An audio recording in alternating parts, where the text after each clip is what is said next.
Hello, everybody. This is Preston Poulter here with Pocket Jacks Comics, joined by William Savage and John Lamont.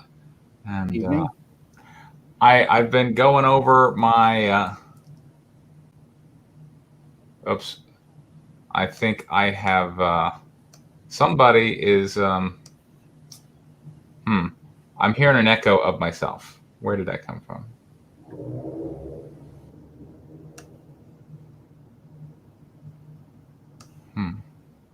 All right, let's see. All right, I'm going to close this window. No, pause there. All right, first I'm going to start by muting people. All right, is it William Savage? Is it John Lamont? No. Okay. So it's not you guys. Then I must have. Oh, wait, I see. I had a window. There we go. All right. I minimized the window. But all right, here we go. Okay, so I'm going to launch this campaign tomorrow. I got some really high hopes. So let's watch me. This is my Kickstarter presentation. All right, you ready for this? I'm going to lay some jazz on you here. Oh, wait, you know what? I probably didn't share it right. I probably needed to make sure I checked the freaking box because they don't automatically do that. So tabs, that one, share audio, because for whatever reason, they don't automatically do that. All right, here we go. Hello, everybody. Preston Pope here with Pocket Jacks Comics. Here it is, the Guinevere issue 3 mega campaign. This is my biggest art budget ever. I wanted to bring, finally announce to the world that Guinevere was a real project, a real comic book, by getting some of the highest profile artists I could get. Chief among them, Jamie Tyndall. This guy's going to be the next J. Scott Campbell. I've sold so many of his White Widow covers at conventions. I've seen people shell out a ton of cash for this guy's work. I'm like, okay, I got to get him working here. So here it is. He did 2 covers for us. Here's cover number A. We're calling it the nice cover. Cover number A. Here we go. And then we got the naughty version. So both of those. All right, what do you think? Those are pretty good looking covers. Yeah. All right, resounding endorsement from Mr. Savage. Like, right. What is the Yes. for you, the consumer? Jamie Tyndall, high profile stuff. I'm limiting each of these covers to 150 copies each. Imagine owning one of only 150 Jamie Tyndalls. If this guy keeps going like he's going in 10 years, think what that's going to be worth. All right. Mm-hmm. I think. I forgot I had myself muted. I said she looked like a badass. She does. Yeah, he drew her pretty. Like, Jamie has this really weird style. Like, he draws women like they've been stretched on the rack or something.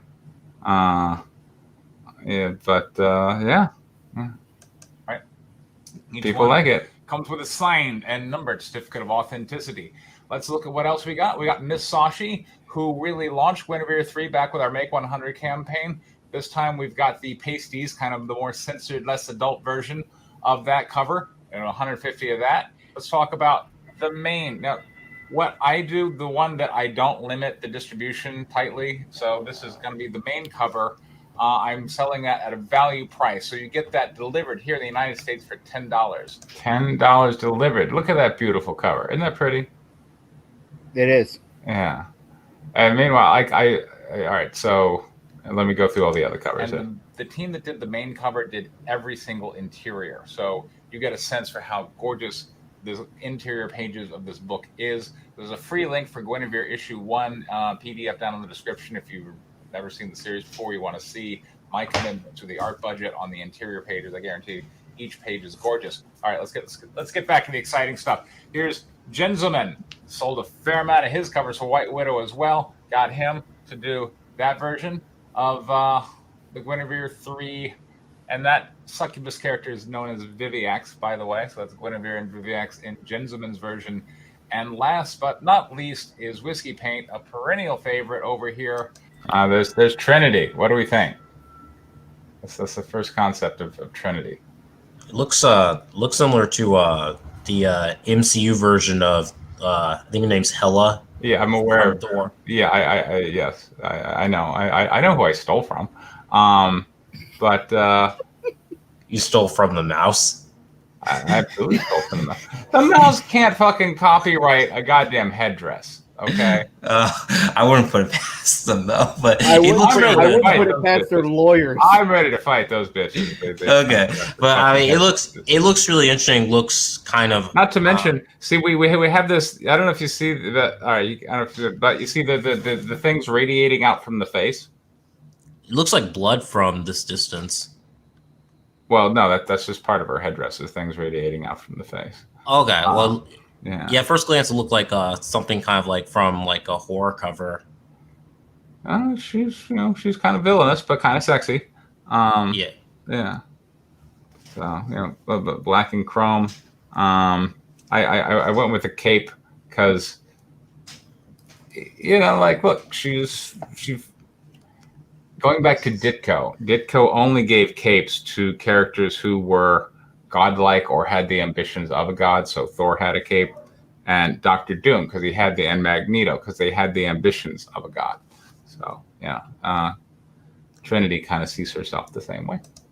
Okay. I feel like I'm the one who really discovered him and is announcing him to the world. A lot of people. I'm winning over some pretty exciting fans. So here is Whiskey Paint's Trinity cover. Who's Trinity? Well, you're gonna see that comes up later in The few writers of the writer stream know a little bit more about Trinity. the series. Meanwhile, Whiskey Paint also did a couple of cool covers for White Widow. So these are my own. You can't get them anywhere else, just from me. Covers of White Widow issue 4. Each one is only 1 of 250. Here is the Virgin cover, and then there's the one with trade dress. So those are available as add-ons. Oh yes, by the way, Kickstarter is now introducing add-ons here in the site. Now, previously I just told people over pledge and then you pick it up and back a kit. Kickstarter is now allowing you to do this in the site. So for add-ons, I've offered. Anyway, and I go over like technical stuff for people and whatnot. But that's the video, and then so we got I got these cool little buttons. Blonde made those for me. Yeah, here's like the $10 pledge level. You get the main book delivered, no shipping, and here's the Miss Sashi pasties, 150 of each. So we got 20 there, and 150, 25 for Jenseman. That's a pretty good price. 150 Jamie Tyndall, 30 and 35. That's a pretty good price. And then I got metal covers, and for the metal covers, those are going to be limited edition of only like 25 total. So if all the limited edition sells out, the campaign's going to make over 30 grand. So we'll see. But I got high hopes. Hello, Jake. Covers are those are pretty good. I see it. Is you're going to be a god. Exactly. If you're going to be, who else could rock out a cape and something about a god? Yeah. Exactly. Yes, exactly. So anyway, so that's the Kickstarter campaign, which I'm expecting to launch tomorrow, and I got some high hopes. All right, so I've been diversifying into role-playing content. Not that either of you noticed, but Me, I didn't notice at all. yeah. Well, if you go on my channel, you'll find certain role-play videos. There you go. Well, if you're going to role playing, I hope you don't end up like George R. Martin, because that dude loves role playing, and it might have been the biggest reason why his book series still isn't finished. Well, that and he has a lot of money. Here's the thing. Yeah. When you get a lot of money, it becomes more difficult to incentivize yourself to work, because you're like, well, I already, I would work. I work to get money, but I already have money. Why do I need more work? I don't know. It's weird. So, That's when you work because you love it. yeah, exactly. Well, and there's very few people that, I mean, yeah, when you work because you love it, then that's when you keep going no matter what. yeah. Yeah. Unless you're in Japan, in which they work for work's sake and stuff. Well, Japan has a lot of societal pressures and whatnot, but Hey, that is true. I get up and go to my day job because I have to. yes. Exactly. So But I yeah. can't not working. But yeah, I'm diverse. I wonder who's is George R. R. Martin the dungeon master? He likes, so from what I heard, he likes playing. I forgot what the system is, but it's a superhero role play game. He Really? apparently spent years playing it. I forgot which one it was. I think it's Like- called Super World. I've never heard of it. Okay. Yeah, I can't remember which one it was, but apparently, yeah, that's what people are saying. That's why there's such a big gap between book publications of Game of Thrones and stuff. Is that he apparently gets sidetracked a lot playing role playing games. Okay. Yeah. He hired. He's got his Game of Thrones money, so he just hired a professional DM. He's like, all right, here's the system you're gonna run. Like, okay. Wasn't that kind of what he did for the HBO showrunners? Exactly. Yeah. So, Robot Mechanic. By the way, thank you so much for.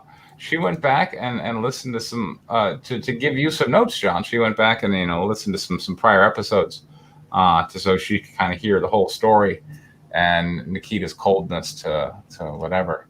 And yeah, it's Who was that? the robot mechanic. Oh, Yeah, those were her notes that I forwarded in Discord to you. So thank you. no problem. Yeah. So there you go. So yeah, I'm starting to do role playing stuff, and like it's role playing games are a bigger market than comic books, as far as I can tell, and the amount of content, particularly good high production value content, is kind of low. So I'm like, well, okay, I see where I should be going. So I'm starting to go there lately, and I go to like the Reddit forums or whatnot, and I'm dropping my links to my videos, and they're getting all these likes and upvotes. I'm like, oh, these are people who like what they're hearing. So Yeah. I'm starting to do a lot more role playing. So last night, John and I tried out Dungeon Crawl Classics. Oh, hello, Molby. Give me 1 minute. No problem. No problem. Moby just dropped some pages too. Okay. All right. Great. Fantastic. We got some more pages coming up. But Yeah, role playing is a pretty big market. The one flaw, like from a player's perspective, I mean, if you're a DM, I think it's a little easier. But from a player's perspective, it's sometimes hard to find people to play, specific games. So you kind of sometimes get trapped playing like a specific popular game like Dungeons and Dragons, because that's Right. like the most likely everyone's playing and stuff. Yeah. yeah. Exactly. Like, I would love to find someone who would love to play Mutants and Masterminds, because that's like the D&D superhero game. Yeah. But No. I don't know anyone who plays it. Yeah. Yeah. Well, I've I'm back. I'm a recent convert to GURPS, so they've got a super system. If you want to Well, try. GURPS, you can do anything. Like, GURPS has know. been around for years. Yeah. That's why it's so cool. It's generic. I'd love to play Godlike. That's a cool, well, it's not really superhero, but it's like a metahuman game and stuff. Okay. But it's like so easy to die. It's a really, in a sense, realistic like kill system. And it's hard to not be OP. It's hard to be OP in the game, so you don't have to worry about people maxing out their abilities. Oh, are you not? Okay, I'm sorry. I thought you were a lady. All right, maybe you're not a lady. All right, robot mechanic, the guy. Okay, all right. Whatever. Okay, I'm sorry. I can't keep track. I'm sorry if I misgendered you. I did not mean to misgender you, robot mechanic. I thought you were you. Okay. My apologies. My bad. Sincere apologies. Okay. All right. Preston, It's the don't you female know- profile pic. Preston, you Yeah. just got to understand the rule about the internet.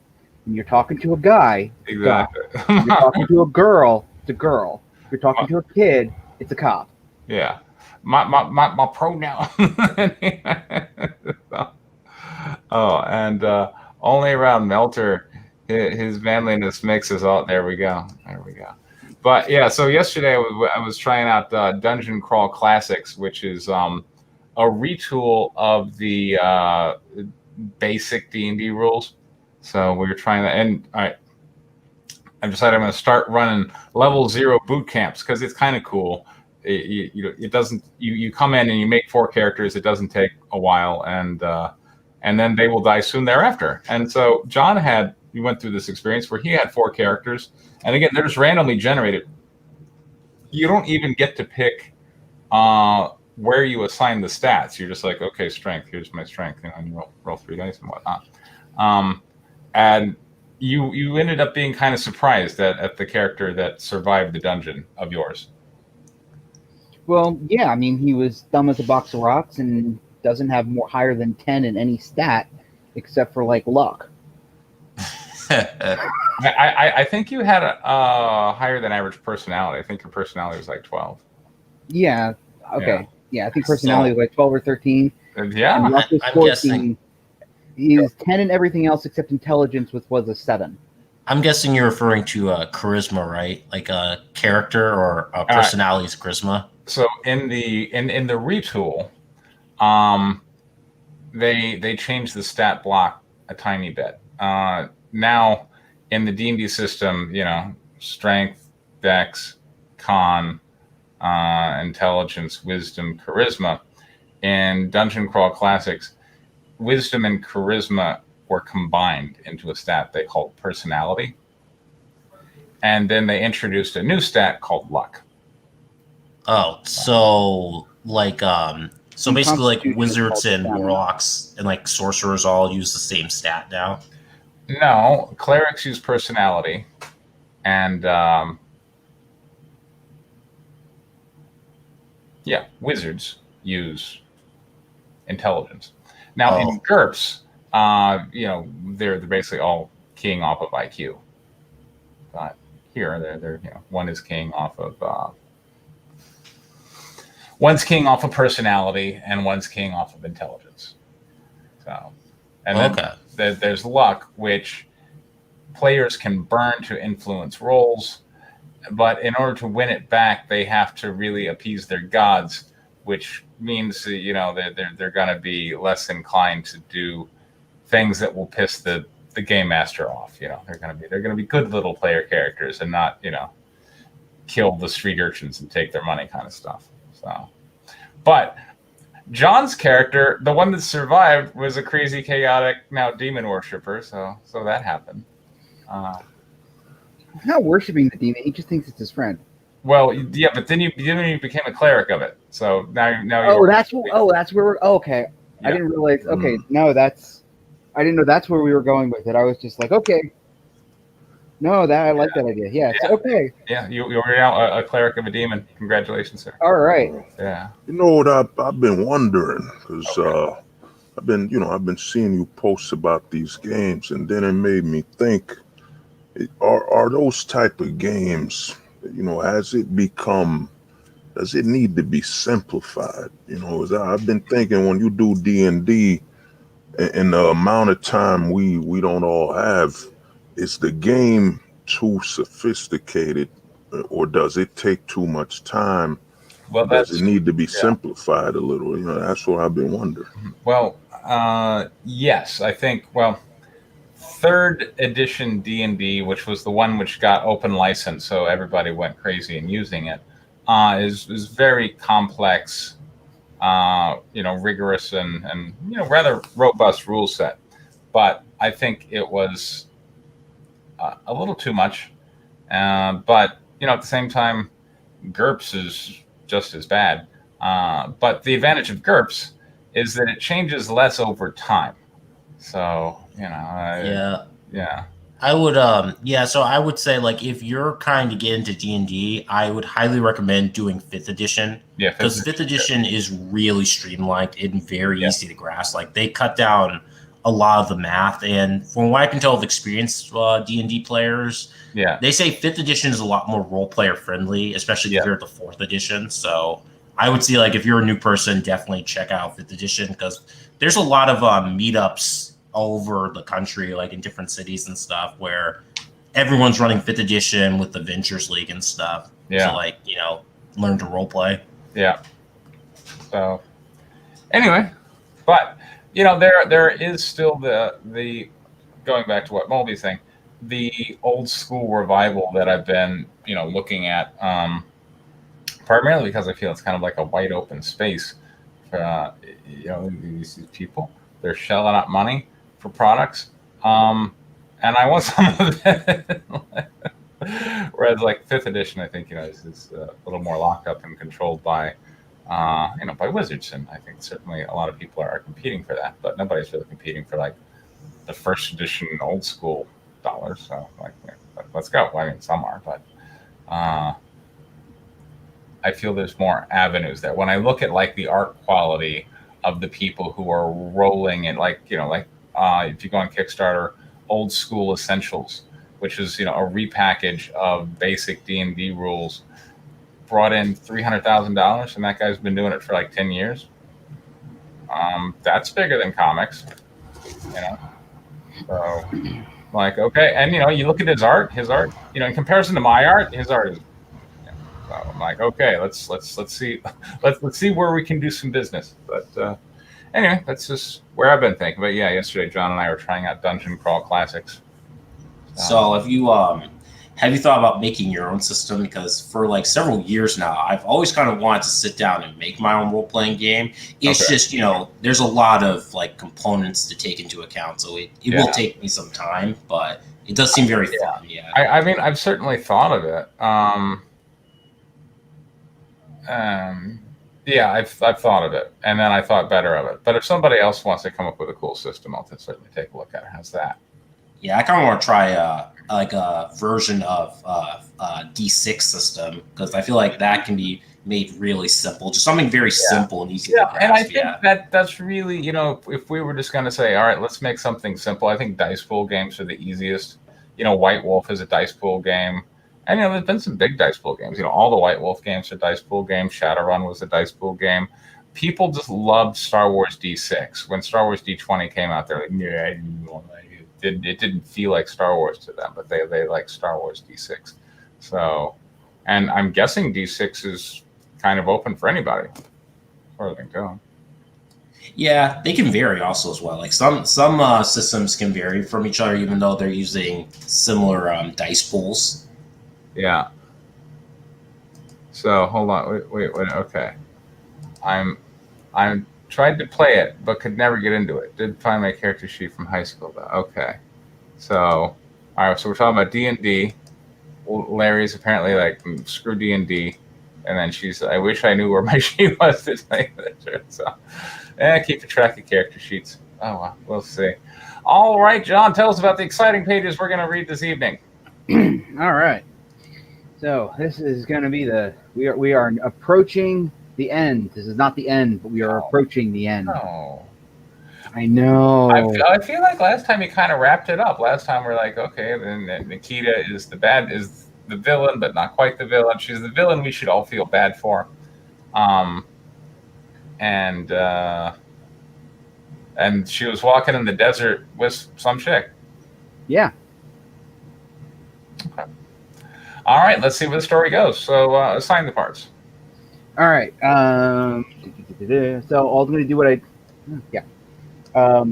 Preston, I'll have you read for Nikita. William, you can read for Aaron. And Moby, you can read for Hansu and anybody else that pops up. I don't consider anybody else. These are like the only 3 characters left alive. All right. In the whole world? In the story. I know. Okay. All right. So wait, which one am I? Nikita. Oh, hell yeah. Yeah. I'll kill you, and then I'll reanimate your ass. That's what I'm going to do. Right. Pretty much. All right, let's do this. All right. Okay. Previously on Angel of Darkness, on a quest for revenge against her uncle who murdered her parents and sold her and her brother into slavery, Nikita Ridley accidentally summoned a zombie apocalypse. Her uncle it was an accident? Yes.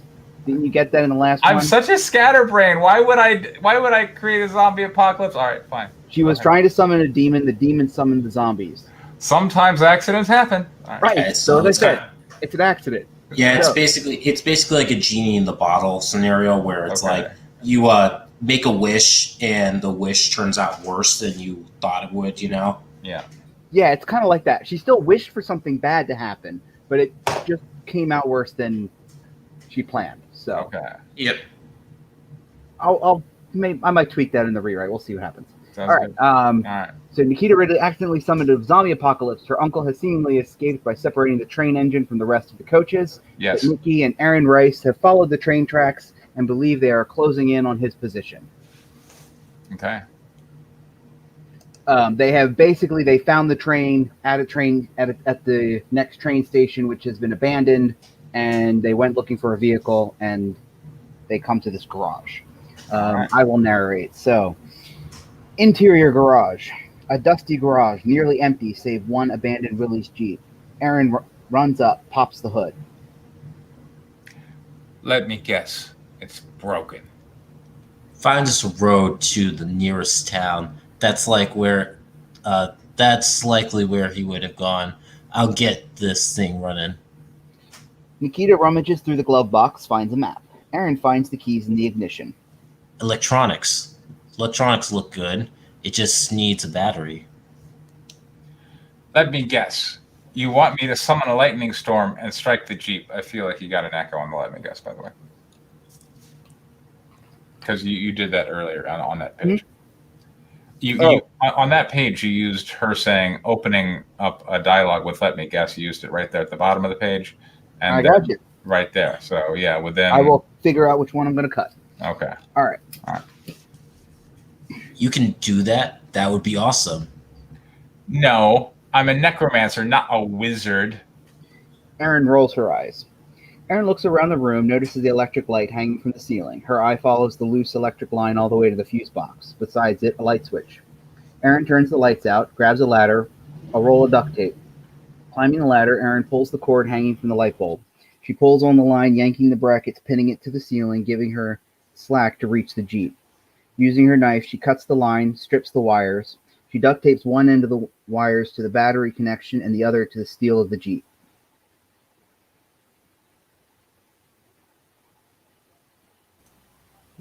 We need an Aaron. Sorry, my bad. Okay. When I tell you I want to flip that light switch.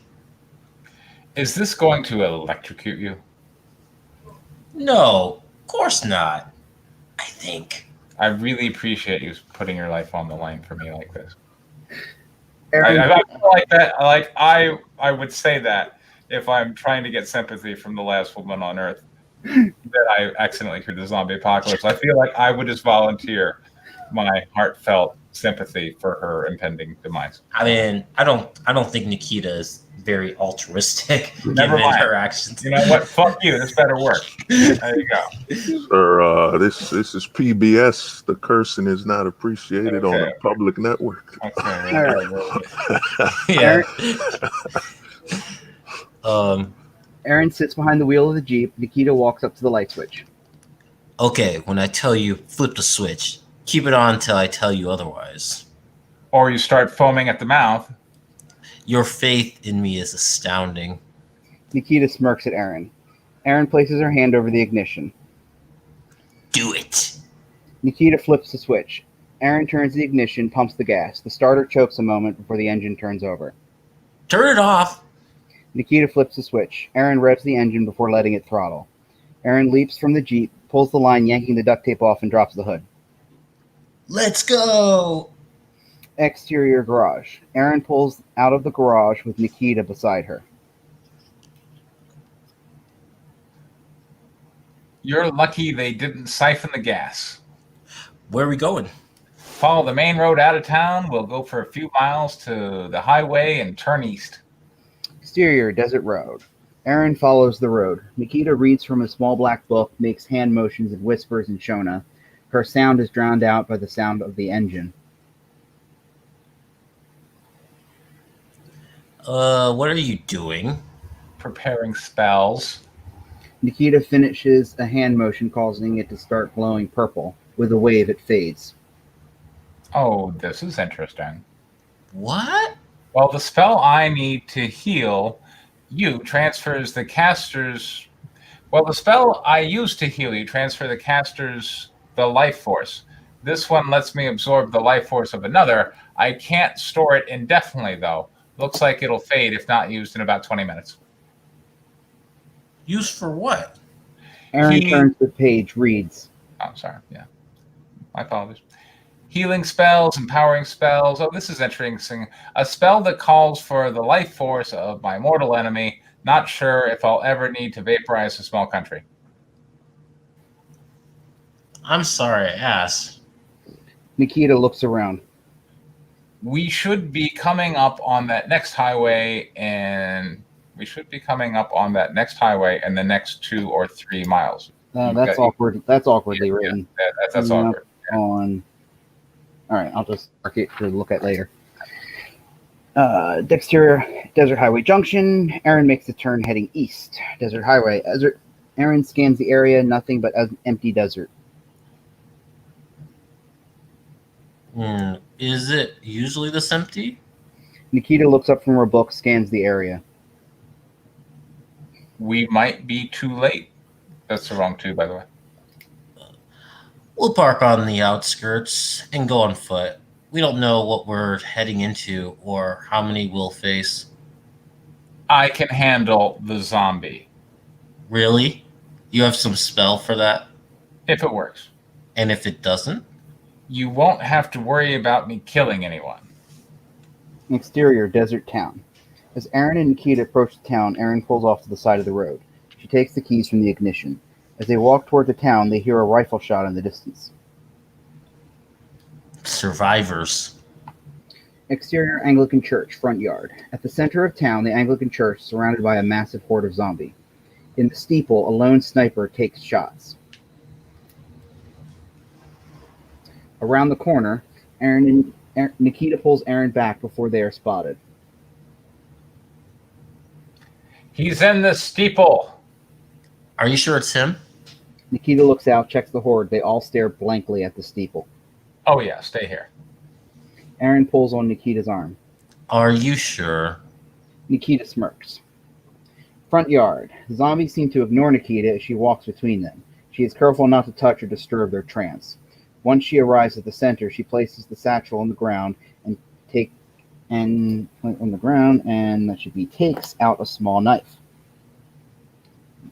Nikita removes her shirt, cuts herself on the arm. She draws a sigil in blood on her chest and stomach. Around the corner, Aaron peeks, watching. Front yard. The zombies sniff and tort their nose. They turn toward Aaron. Nikita notices. Shit. The zombie horde races for Aaron. Nikita picks up the skull from her satchel, draws a sigil on the crown in blood. Raising the skull into the air, her aura grows, lifting her off the ground. Nikita makes several hand gestures. Her aura drops her back on the ground as a dark purplish shockwave is released. As it passes each zombie, they explode into bloody, misty chunks of flesh. Oh, yeah. Around the corner, Aaron draws her pistol, taking aim. The shockwave catches up with the zombie. They explode. Blood mists over Aaron. Aaron sighs, wipes the blood from her face. So hot. The stench of blood and death linger in the air as the red mist settles. Front yard, Aaron walks up to Nikki. No amount of dry cleaning is going to get rid of that smell. You're welcome. The shadow moves between Aaron and Nikita from the church. It appears to compress, mold, shape, and take form. Anglican church, side exit. Hansu bolts out the side door, disappears into town. Front yard. Aaron and Nikita exchange glances. Go get the major. I'll take care of this. I thought... Leave now. Aaron runs off after Hansu. Baba, it's okay. Everything's going to be all right now. The shadow finishes molding itself into the shape of a large, powerful man. Shit. The shadow man roars, charging toward Nikita. She raises her palm as tendrils form a shield. The shadow man crashes himself against it. The shield holds. He swings his fist, pounding away on it. Interior shot.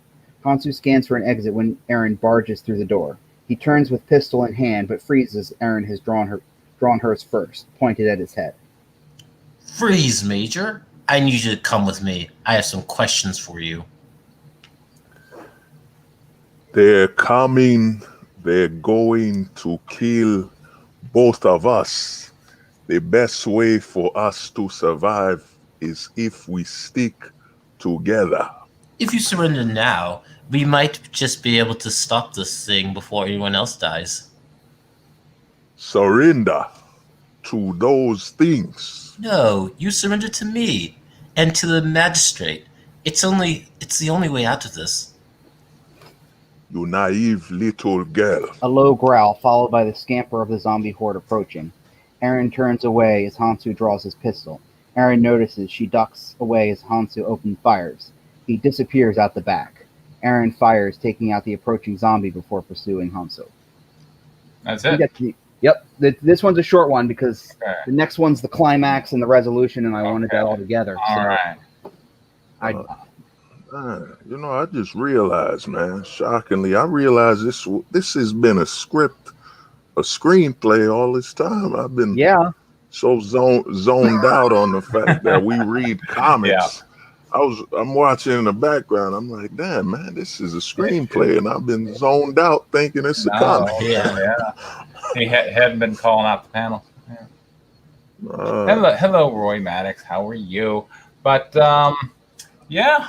All right. So I like where all the zombies explode. That was cool. We got some neat magic elements. We have a showdown. Between what kind of showdown? Between Nikita and the demon. Lot of action. A lot of cool magic spectacle. I think we got the makings for something people might want to watch. You know.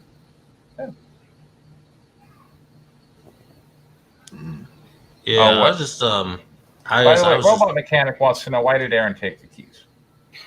Because I always find it annoying in movies when people get out of cars and they don't take the keys. I mean, it's a force of habit, Okay. right? Don't I don't know.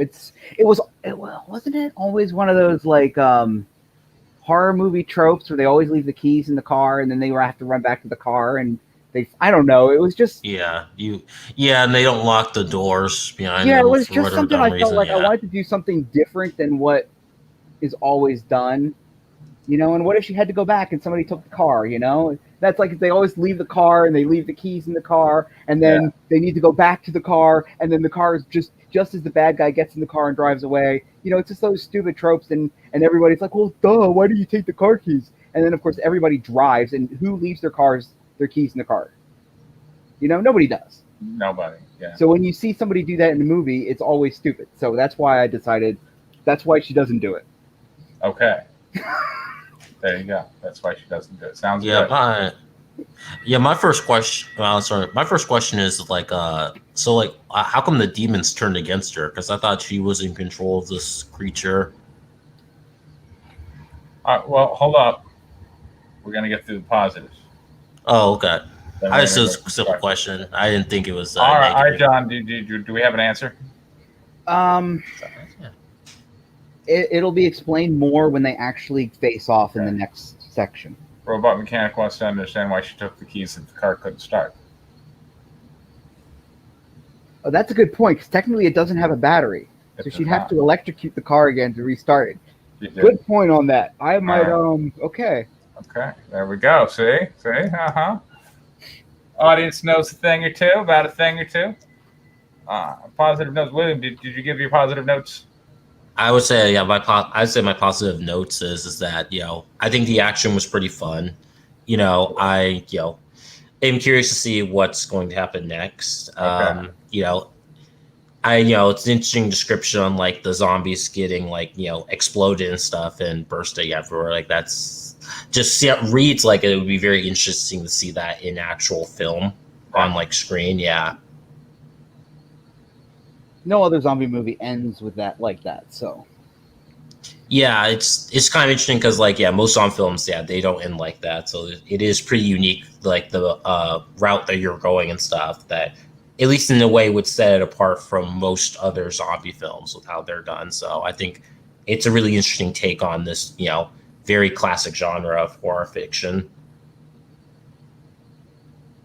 Moldy. My thing is I enjoyed the explosion and the action, knowing from where this book started. I like that you've placed more of the impact and you're allowing the action to dictate what's going on versus the dialogue. Like when it started a little, too slow, because I think sometimes when you're melding so much different genres together, you sometimes, get a little mistaken on what's going to put the pacing. But I like that the action's dictating the pacing and it's more straightforward to deciding what's the problem, All right, constructive. All right, so last time Nikita and Aaron had a confrontation regarding Aaron was like, you're the person who caused the deaths of all these people, some of which I may have liked. And Nikita's like, yeah, but I had a rough childhood, and they were bad people anyway, most of them. And they kind of were like, okay, well, fine, we'll be palsies. And now they're like going through facing death in an attempt to stop the demon. I'm honestly not exactly sure why. All right, so Nikita wants to stop the demon because I'm not sure why. Is it to placate Aaron? I don't know, but I don't like the snarky kind of sarcastic-y. I feel like I never even watched Charm, but I feel like I'm watching Charm now, where Nikita's reading the spell book as the other one is driving, and oh hey, this spell could be cool to do. Like it's become this like female teen drama, and I don't like it. All right, that's what I have to say. Well, to me, my only thing from listening to y'all read the roles, my only thing is you're missing panic. You need there's so much of a precision of what's going on, as though the characters, it's like this is normal to them. The only problem I have is you need to write more panic. Even with the keys. Maybe she's getting the keys because, that's something of, that keep her balanced normal or something. You just need more panic and hesitation. They're interacting too much like this is a normal day at the office. You just need that panic. They're running, they're sweating. That you just need that, it's written that there's hesitation and fear, going on, and body language. It just needs more panic in my estimation. Well, we're coming up on the end, so they are resolved to confront this and resolve it in any way necessary. So, I mean, they might be scared, but they're not panicked anymore. Time for panic is over. That was Act 1, beginning of Act 2. We are approaching the climax. We are 10 pages and then we're done. But shouldn't they be afraid for their lives? 10 pages. I mean, like Nikita's they can be afraid for their life, but they're not going to be panicked and running away. They're running toward it. The emotion of the scene doesn't match the stakes, right? Like, first of all, I don't understand why Nikita's risking her life here. But secondly, if she is risking her life, she and Aaron certainly is. They're not acting in an appropriate fashion. My bad. I had the wrong words. It ain't panic. I forget the word, but it's just the situation. They just need to be more stressed. I guess it's stress, and like their actions or something. The body language where, like where he's asking Hansu something, and maybe they already have guns pointing at each other. It's just that level of they're not so what's that word? They're not so calm. They're not talking to each other normally. It's like if me, you, John, Will, and Preston are in a post-apocalyptic area. We're all armed and things are coming at us. I'm gonna be aiming a gun at you while we're talking. It's just the stress of that situation. I can't be calm. It just needs more, imagery of that stress of the situation. Right. Yeah. And, as I often tell people, your audience isn't going to really they've never experienced the things you're showing them. They've never experienced a zombie apocalypse in the middle of 1940s Africa. So they're going to be looking to the characters for how they think they should feel. And the characters don't seem particularly bothered about their own possible demise. They just don't. So then the audience isn't going to be particularly bothered about their own potential demise. So. I'll just say this a random note. Because you have the African setting, I would say you gotta put some type of African animal in the train, or something that, it'll pop up out of nowhere that reminds them we're in Africa. Maybe a lion is loose in a train. Just something that, pushes that element that we're in Wait, Africa. why would there be an African animal on a train though? No, like they're transferring. You just need something, that reminds people, we're in Africa. Well, man. I think, and I think a wild animal just randomly showing up somewhere that's, like an African animal, leopard. I mean, you I would think that. just something. I mean, I would think that, I don't know. I would think that with like the conscripts and Hanzu and Nikki, like their accents and stuff would probably, at least, you could also from like an aesthetic level kind of give off, subtle hints that you're in Africa, just by like the characters and how they act, their accents, and Oh, yeah. Well, I agree with you. My thing is, because you have that setting and you want to maximize it, you want to show them something that never happened, or you just want to remind them of the situation. I would say, being that it's Africa gives you more liberty to have, we're in the U.S., we're in the States where deer is just randomly somewhere where, you're in Africa, man, where there's apex predators everywhere. I just think just one random occasion where, an animal from Africa just happens to be on the train or something that you can remind them, we're in Africa. I'm just pulling something out of that scenario that adds a little more impact, and reminds them, we're in Africa, just my thoughts, Okay. Yeah, I mean, that might be on the budget and stuff because you already have budget with these demons and like zombies. I mean, I would say like if you're gonna have an African animal pier, I mean, they already they drive in a jeep or like walk along the tracks and stuff to like the station, after the train gets ditched, like separates from like the other cars. So it's like, you could have the animals appear there, like, like a scene of like a elephant or giraffe, like looking at them as they walk or something. Well, I mean, with all that blood, this is me coming from a National Geographic nerd, but to me, with all that decaying flesh, all that blood, we gotta remember that, and I think this is a trope of zombie films. We gotta remember that the animals don't know that that's a zombie. They just smell rotten and flesh. What they call them animals that come for dead creatures or something. What Scavengers. is that? It ain't a Scavengers. Yeah, it ain't a condor. What they call the one in Africa? It's vultures. vultures, hyenas. Animals aren't aware of what's happening, but all that rotting flesh, all that blood from that train would attract some things. You know what I'm saying? It just adds more to the scenery. I just think you add that animal, it reminds them they're in Africa, and then it adds more to the scenery. This is not only is this a blend of historical things, but we're in a location you've never seen most of the time, which is Africa. It just adds to the scenery, man. Some vultures, some hyenas, scavengers, they smell it.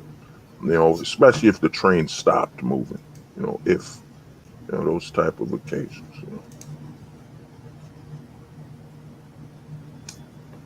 All right. Anything else, John? You want to come back? Tell us Why I think you're all full of shit? No. exactly. Yeah. No, I am. Have some hyenas attacking zombies on the side of the road somewhere. See, that's what. Actually, Robot, I made that comment already in my script. Okay. See, I feel like that's very, I could totally do something about that. Yeah. See, I feel like, honestly, if you're going to add like African animals, then it's like you might as well have them come to like the rescue or some crazy stuff like that, fighting zombies and all that and stuff. Because they don't necessarily have to do any of that, but like when I describe them driving down the, like Robot said, like when they're driving down this highway, and I just basically I say it's an empty desert. I could say that there's elephants off wandering in the distance. The zombies are only focused on getting Hansu. They don't care about anything else. They're not real. They're not what we consider zombies. They're not going after anything that's alive. They're going after one man, and that's it. They are programmed to hunt him and kill him, and anything that gets in their way dies. Then that means the animals would come, man. They wouldn't see that like, animal coming, you should bro. be writing up scenes where a zombie is stumbling forward and there's a big bird just perched on his head, just like pecking out his eyes and eating him as he's walking, right? Yeah, that's a very good. Yeah, well, not alive, dead. Yeah, my bad. Yeah, that would be more. Yeah. the love fest between Mulvey and Big Steve continued. I ain't Big Steve. Yeah. Well, Big Steve is Roy Maddox today.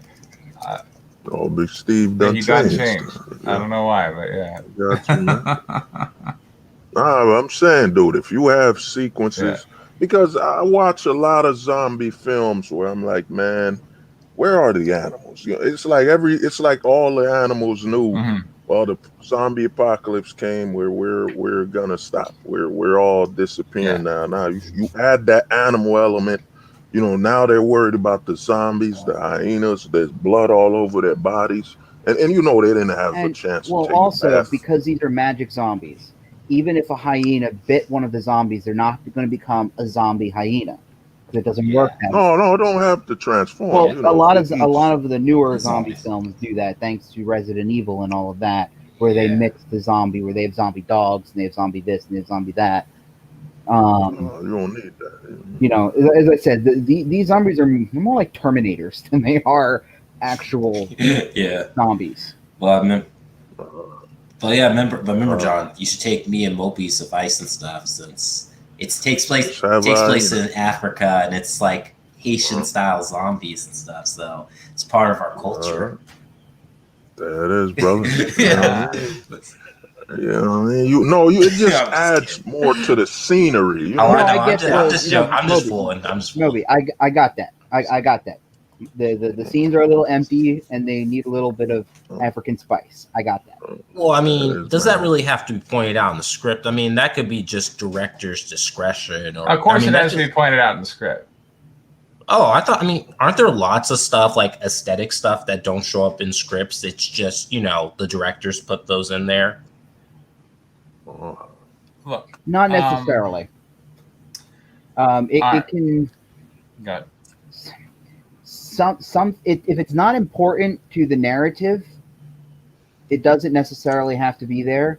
But I specifically describe the desert as empty, and I don't necessarily have to describe the desert as empty.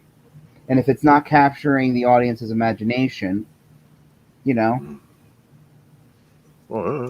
my thing is with something like that, it's where you go back to the script. You just added more for scenery layers. It's like you wrote the whole story, then you go back and like, all right, what can I add a little more just to add more scenery? It's kind of like you've already built the house. You look at the script like, all right, I've built the house, but now it's time to what they call that when they design is that in decorating or something? When they design the house, when they put the stuff. I forget the word. But Preston, did you have an answer to William's question? I did. Smith. And my answer is don't be lazy. All right. For one, this channel is mostly focused on comic scripts, and I can guarantee you,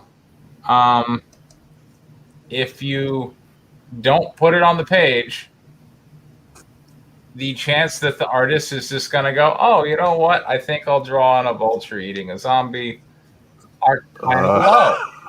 Right? No, and you're absolutely right. If it was a comic book, yes, absolutely. If I was doing comic book panels, yes, then I would be like, okay, we're going to just write. When it comes to screenplays, there's this attitude that, oh, there's other people's jobs. I don't like that. I don't like it. Well, go ahead. I was just going to quickly say that. I mean, I would feel like when it comes to screenplays, there are a lot of cooks in the kitchen when it comes to making movies. Right. Yes, exactly. But first, it's the writer's job to create the picture in the mind, And how many words would it take to create that picture, and it's a vivid picture. Why are you passing that up? Because you think it's somebody else's job? Come on. Yeah. And Robot had another good point about the vultures flying and circling in the air. Yeah. So. Yeah. Yeah. As I said, it's all good ideas. I will consider them. Okay. The script is in no way done. It's not like I'm going to be like, okay, it's off. And by the way, Dan was, and I was thinking this, but yes, it wasn't. It's not because the dogs were bit. It's because the zombies. It's because the dogs contracted a virus. Now, viruses tend to be species specific, which is why like we don't need to worry if we ever encounter aliens about catching their viruses, because it's just should not be a concern. Although the bacteria might be really bad, but viruses. Preston, tell that to the Native Americans. Well, they were both human. Hey, the viruses the people brought to America wiped them out. Yeah, but this was a human-to-human transmission. I mean, I know that, I know that in I Am Legend, I know the virus that creates those creatures also apparently can go to animals as well. Yeah. Right. I think it would add to the confidence of the characters being in the right area. That is a good note, because I was thinking about that too. Is how the hell do they know where they're actually going? They just magic themselves in the right direction at the right time. I mean, I feel like could you just say that they were reading, looking at maps before they got on the train, so they had an idea of where things were. They were going to the nearest town. That was the mentality that I had, was that they would have went to the nearest town. So that's what they did. Well, they could also just look at a map. I mean, there's instances where it's like someone asks, "Oh, where's the nearest town?" And someone rolls out a map, and just say, "Okay, this is the nearest town. Its name, it's this way. It's in this direction, about 50 miles, or whatever." Yes, but the train station was hit by zombies, so there's nobody left alive. Oh, then, dude, So they kind of had to do it on their own. That's why they had to find the map. That's why they had to go that way. So. I'm just saying there are simple tricks to basically make it to why they know where they're going and stuff, Well, John, you keep advertising. Scavengers are coming, man. All that blood and death. I mean, it has to happen. I mean, it's. I wonder how far you can. How far can you see in a pair of binoculars? I mean, you should say on the. You said binoculars. But it's how far. I'll figure that out. That's not relevant to tonight, and we've got other scripts to do. Well, I was going to answer your question. You can see as far with a pair of binoculars as you can with your eyes. You can just see a bit better, but the horizon is the horizon. So it's the curvature of the Earth if you're at the sea, but if there's a mountain, so there's not an exact curvature of the Earth. Don't give us no. I'm just joking. Okay. All right. Cool. So, I got you. Yeah. So there you go. All right. Mulvey, tell us about name of book. Well, the book's name is, anybody who's a fan of a manga, I took a trip at writing my own shonen. It's called Yosaki, Honor Among Rivals. Okay. You know what I'm saying? It takes place in an alternate version of Japan. All right. I'll do the narrating, and Preston, you could be the Yosaki character, and William, you could be the Kunsaki character, and John, you could be a lot of other roles. Wait, I'm Osaki. I thought that was Preston. No, Preston's Yosaki. Oh, Yosaki. Okay. And I'll be Osaki. Okay. You're Kunsaki, and you know what I'm saying?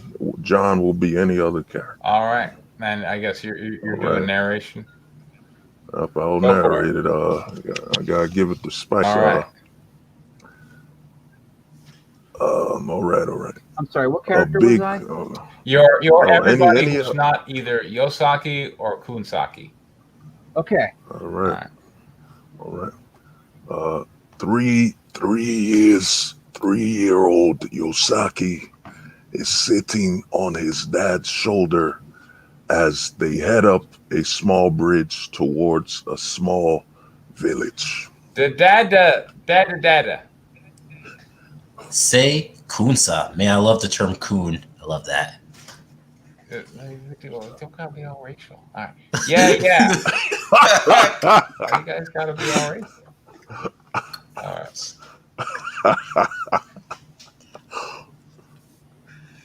Oh, press. Caption. All right. Caption. Small town in China, 1483. There you go. Grandma Zuka's village has a village house, small farming Chinese village.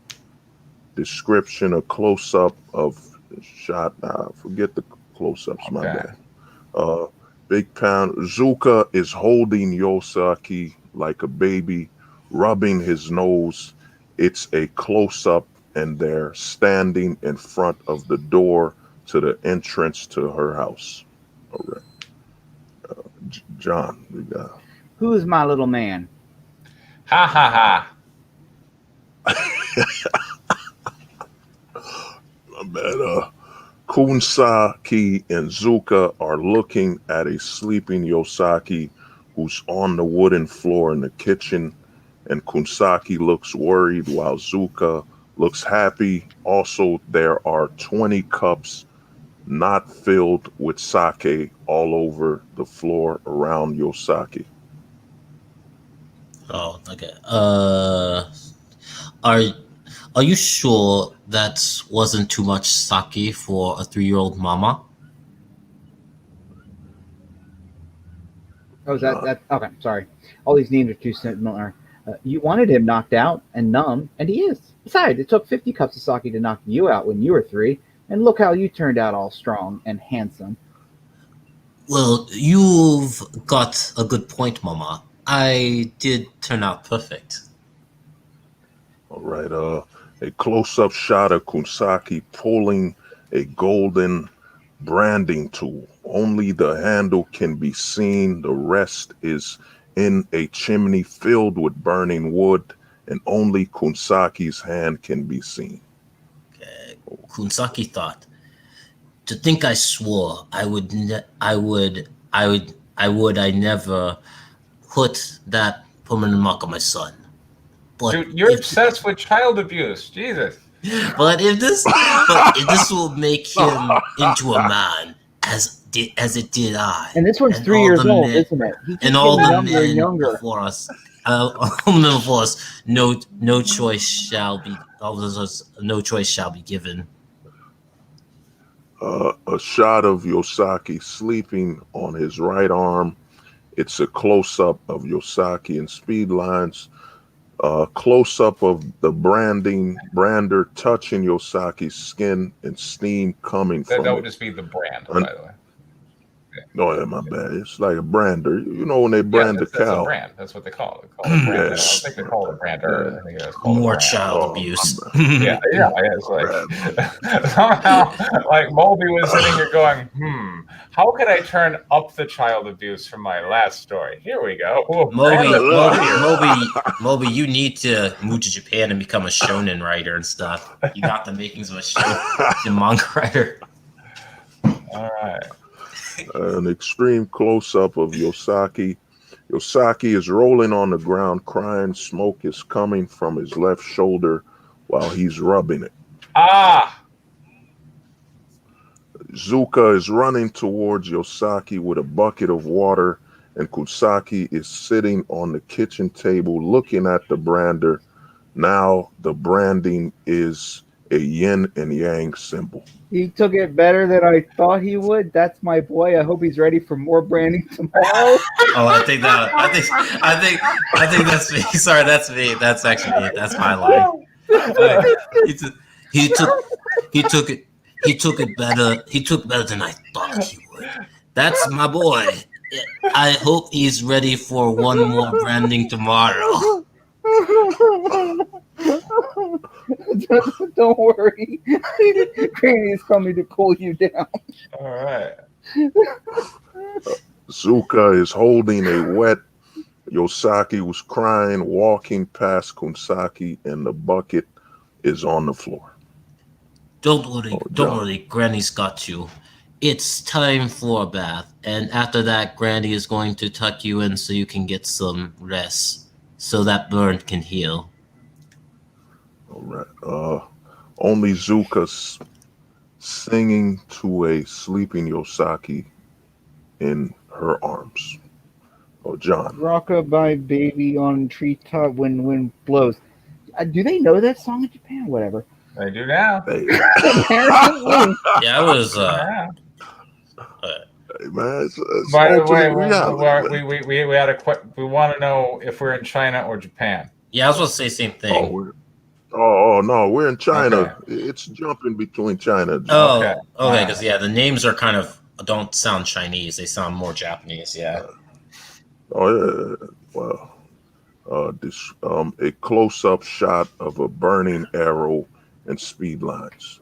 A close-up shot of Kunsaki's eyes with fire in his eye. Where am I? Am I on the wrong page or page 3, panel 1? No, you gotta go down. Okay. You were at panel 4. Okay, got it. Kunsaki is standing in front of the door, smoking a cigar beside his mom's house, looking at homes being burned by rogue samurais carrying Japanese flags, using burning arrows and using swords to kill some villagers. Also, his cigar is on the ground behind him, still lit. Hell has arrived. Aren't A samurai close-up. Japanese as well? Yes. Oh, yeah. No, well, basically they're in China, but a Japanese force is attacking. I'm trying to start like a war type thing. Well, that did happen. By the way, Robot Mechanic wanted you to know the wine is called Milju in China. Oh, Moju in China. Yeah. All right, And man. that the names were throwing him off a bit. Robot Mechanic. My bad, man. I'm not that All cultured. right. I was raised Look, by anime. the chat is going to keep you straight. Oh, Moby, I would suggest that you look up like yeah, names Chinese that are name. common to that area and go off of that list. I have Yeah, Oh, yeah. If you, where do you think I got all my South African shonen names? I got a list online of yeah. names from that part of Africa, and I just went off the list one by one, except for my main characters. Those came from elsewhere. Yeah, because like, oh, you know, yeah, China and Japan do kind of have. I mean, they're a little friendly, but like mixing up the names, yeah, if it gets translated, they may not like that to mix. Yeah, hey, man. It's an alternate reality. Just remember when I'm arrested in China, y'all warned There me. you go. I didn't listen. All right. A close-up shot of Kunsaki's hand. A sword is between his middle finger and his index finger. Speed lines. It's the closest of the part of the edge of the handle, so the rest of the sword is sticking out of the panel. Whoa. hell, oh, you thought that was close, huh? Description: a close-up shot of Kunsaki's foot on the cigar, which is in pieces. All right. Now, you got to tell me the cigar is in pieces because the way you wrote that, a close-up shot on Kunsaki's foot on the cigar, which is in pieces, it sounds like the foot is in pieces. I think you're trying to say that he stepped on. It's like that classic move in a movie where a person steps on his cigarette or cigar, saying like he means business or something like that. But the way that's written, it sounds like the foot is in pieces. Kunsaki, go ahead. You gotta edit. And you didn't even give me a chance to finish smoking my foreign cigar, which I paid a painful amount for that. So dishonorable. It's unforgivable. Shit's about to jump off. You can torture and burn your child, but don't you dare not let him finish the cigar. Hey, That's unforgivable. In America, like 100 years ago in America, if you interrupt a man while drinking his whiskey, he beat the crap out of you too and stuff. Kunsaki's holding the edge of the rogue samurai sword right near the edge in the same location as panel 1, but it's his left hand. The samurai is 7'2". He looks horrified, holding the sword with both hands. Kunsaki looks furious, eyes glowing red, and is standing A straight. 7'2" samurai? What? That dude's tall. That dude's tall. Dang. Okay. What happens after your actions will relieve you of breathing. Well, that's a relief.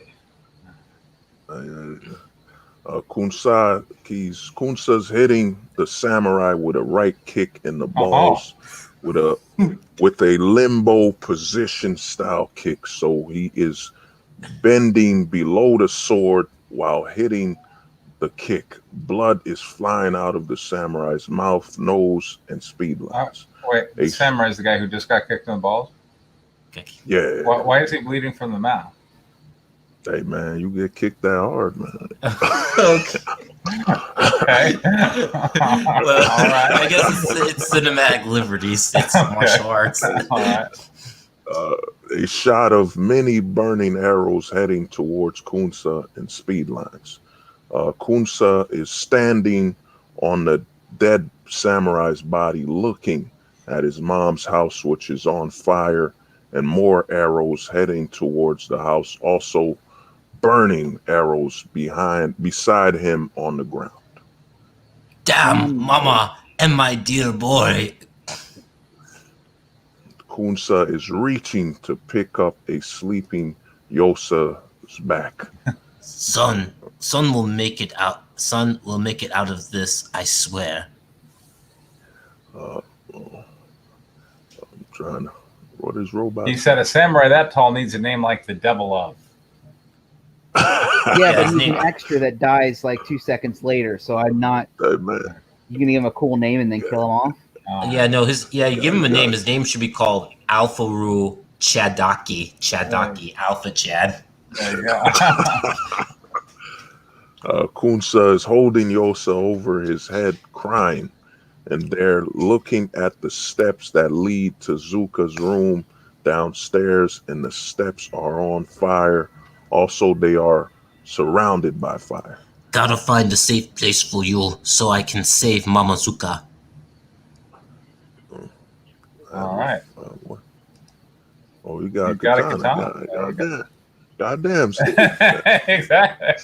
You two. That's what I'm saying. You two gotta get the bromance going. I'm kind of I'm more of a longsword guy, unfortunately, so I might have to debate him on the katana. It's because it's a better weapon, but, you know. It's time to cut up the neighborhood, man. It's time to cut it. Kunsa is rubbing Yosa's head right behind the house, beside a bush tree. I'm going back to the house. It's not safe to have you with me. I'll save Grandma. Don't come out of hiding unless you hear my voice. And don't worry, son. I'll be back before you even notice I'm gone. Kunsa is running back towards the burning home of his mom. Kunsa is running down the steps to his mom's room. Pieces of the house are falling towards him, and fire is all around him. Mama! A close-up of Hachi's hand coming towards a scared-looking Yosa. Hachi is holding Yosa by the hair, surrounded by 12 rogue samurai, all wearing the Japanese flags. I guess, John, you could be Hachi. I take this little one and put him with the others. As far as you fools start using the fireworks and bring these homes to an explosive end now. Ah!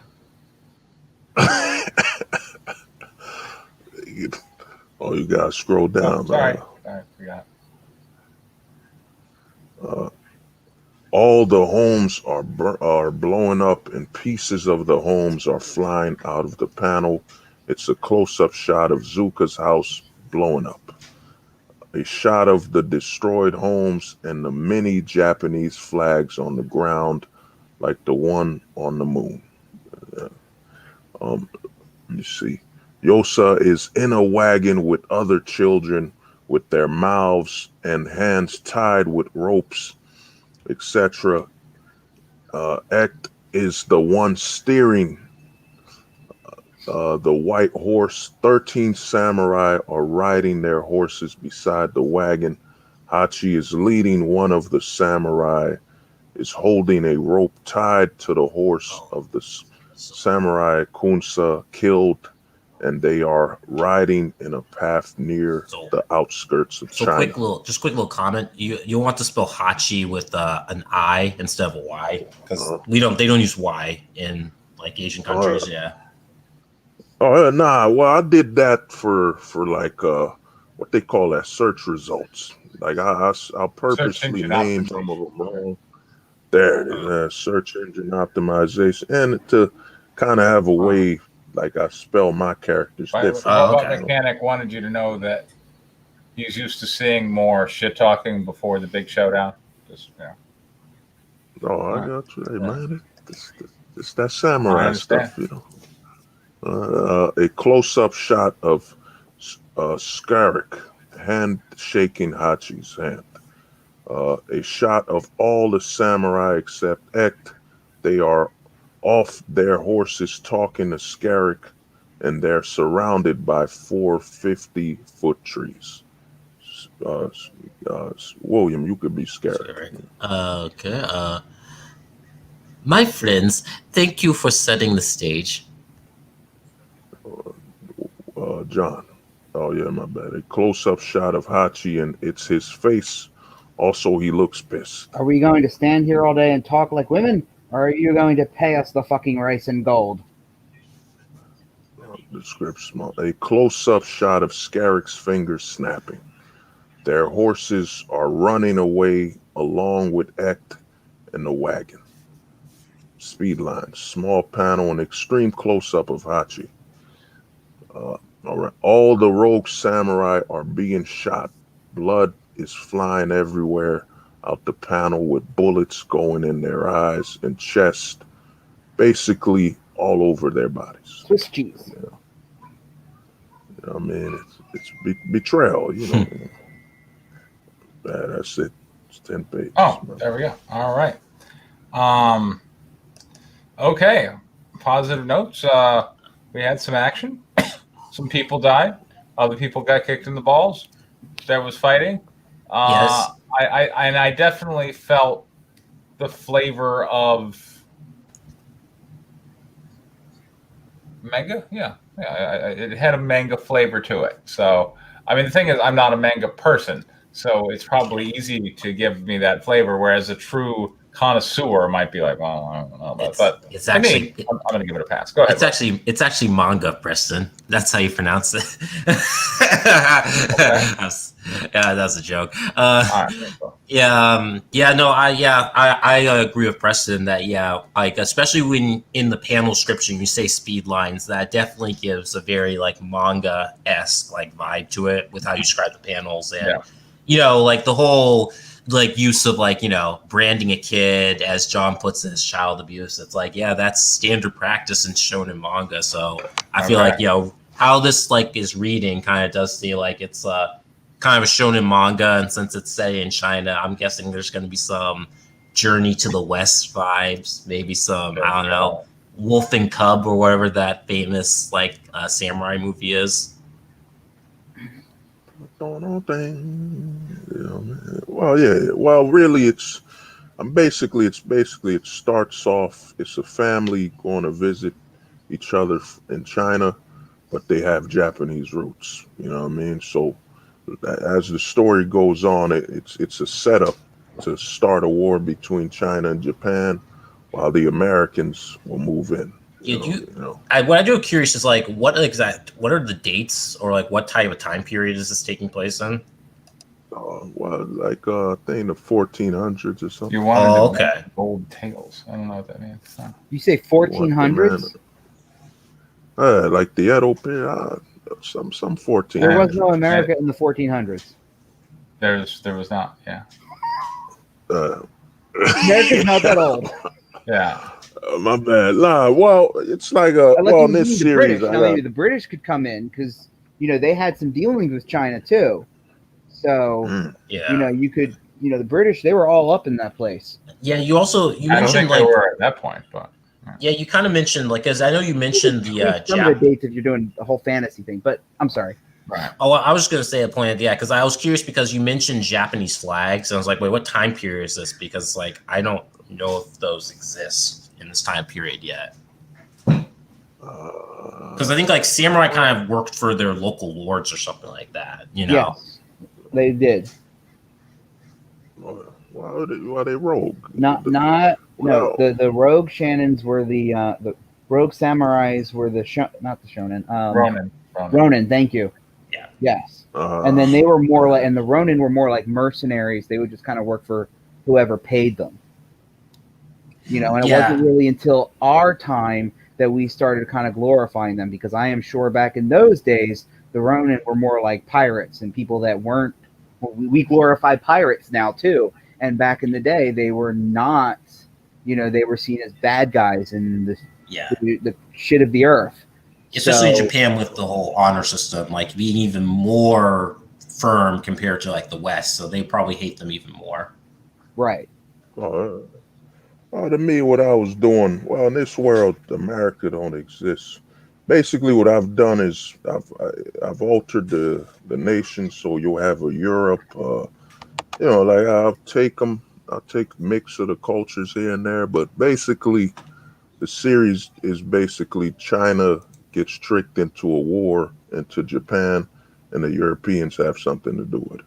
Well, you got if you're setting up an alternative world timeline, you have to tell us that near the beginning, because otherwise we're going to start coding the world based on our understanding of the world. So if it looks like 14th century China, then we're going to assume that it's 14th century China, our world. And then if all of a sudden you have, the Americans dropping by, then the people are going to be like, wait, I thought this was 14th century China. What the hell's going on? And then you're going to lose a lot of people. You're going to confuse a lot of people. Unless you got to set it up from the beginning. Okay, this is an alternative timeline. And how are you going to set it up? Visually, how are you going to tell us that this world is a little bit different? Yeah,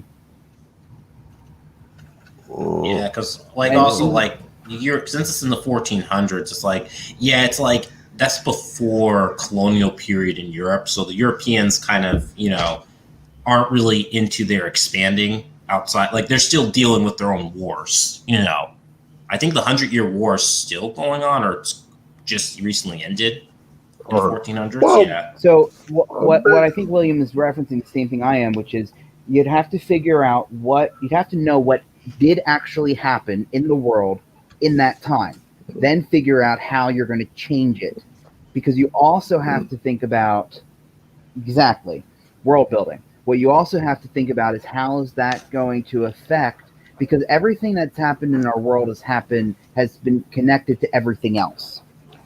So, like what was going on in Europe and what was going on in China, they were separate, but they also were happening simultaneously. So you can't say that the Europe is doing something different unless you're explaining why.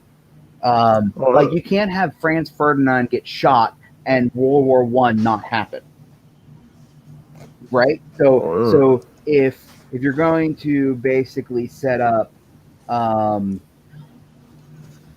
if you're going to basically say, okay, World War I happened, but Franz Ferdinand didn't exist, then you have to explain how did World War I start if there is no Franz Ferdinand. Those are the types of things that you got to kind of think about. So if your story Franz Ferdinand doesn't exist, then there is no World War I. So then there's no World War II. So that means that taking world building, Europe and America, the world is going to look different in 2020 if there was no guy named Franz Ferdinand, because everything that exists today is a result of things that happened 150 years ago. So the same thing there, things that happened there happened because of things that happened before. So you kind of have to figure out where your timeline diverged, how it diverged, and and kind of build it out that way. The thing about alternate timelines is that you kind of do have to go into little details. Like this is kind of like the world building can seem a little bit more difficult when compared to like creating an entirely original world, like a fantasy setting, because then you have a blank slate. You can do whatever you want, really. Whereas this type of stuff, you may have to go a little more into detail and stuff. Otherwise, like as John said, it might be more confusing for some readers. I mean, and it could be something simple, like when I was writing Wizard's Daughter, and that was supposed to be in an alternative world timeline, and that was an alternative timeline where Rome never came to power. So that was where my divergence started. That when Rome was conquering Greece, Rome lost, and Greece kind of remained the same. And I established that by making Athens the capital of the world, not Rome. So everything was centered in Athens. But I didn't call it Athens. I called it Athena, which is the female variant. So that was two things that I did that I established from the very beginning to basically imply to the readers that this world is like ours, but it's different. And if I was still writing the story, which I'm not, but if I was still writing that story, then as we got to know the world, we would kind of figure out, oh, okay, so there was a line about aqueducts and things like that. Well, the Romans gave us the aqueducts. Well, here, the Greeks are giving us the aqueducts. So these are the little things that I was basically, by stating that I was trying to, would be telling the audience, this is kind of the divergent point. These kind of things happened, but other people were credited for them. And then the reader should know, okay, we're in a different alternative timeline. So that's what you kind of have to do. And you kind of have to figure out how you're going to set it up. And also, you don't want to do a giant info dump or a text scroll in the beginning, because those just suck. So you kind of have to be creative about it. Yeah, well, me, I'm going to go the Avatar route, where things look familiar, but then they'll later explain and dive deeper into it. Well, the thing is, in the Avatar world is not our world. Like, it's something completely different. It's just the cultures are heavily inspired off of actual cultures in the world. So, but with your thing, you kind of call them samurai, and you say it's China. So it's like you still kind of establish that it's our world still. Right. Like Avatar's geography looks nothing like our world. Like completely different design. Yeah. What? But like, yeah, I mean, but it's nice that you at least pointed out that the characters are of Japanese descent, because I was a little confused at first that it was in China and yet their name sounded very Japanese. Yeah. And William's right. Like if you changed, you could keep the culture the same, but just say they're in a different country. Like one of the things, go back to one of the things that I did with Wizard's Daughter was that London was called Londinium. London, at the time my story takes place in our world, London had already changed its name, but I just wrote that they didn't, and that was one of my subtle ways. There's a lot of villages and towns that existed, and if you could also go and find, like, what's another name for what was China before it was called China? What is the name of a major town in China that you could kind of like go through geography and history and kind of come up with these alternative names and alternative ways. Look at you and Robot Mechanic, man. You two are. And Moby and Big Steve, there's a total bro fest going on. So glad. You bring great minds. Great minds together, Press. I do my best.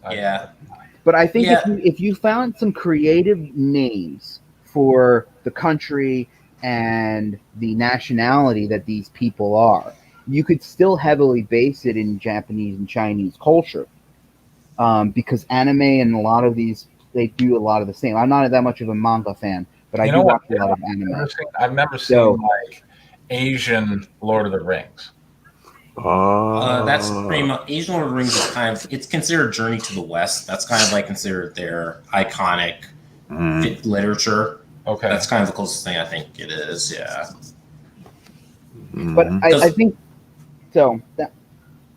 That would be my suggestion. Would be to come up with alternative names, and then you can kind of incorporate those cultures into it. You can still make them sound Chinese, give it a Chinese sounding country and a Chinese sounding nationality, and then base their culture on China, and then bam, now you have an alternative universe China.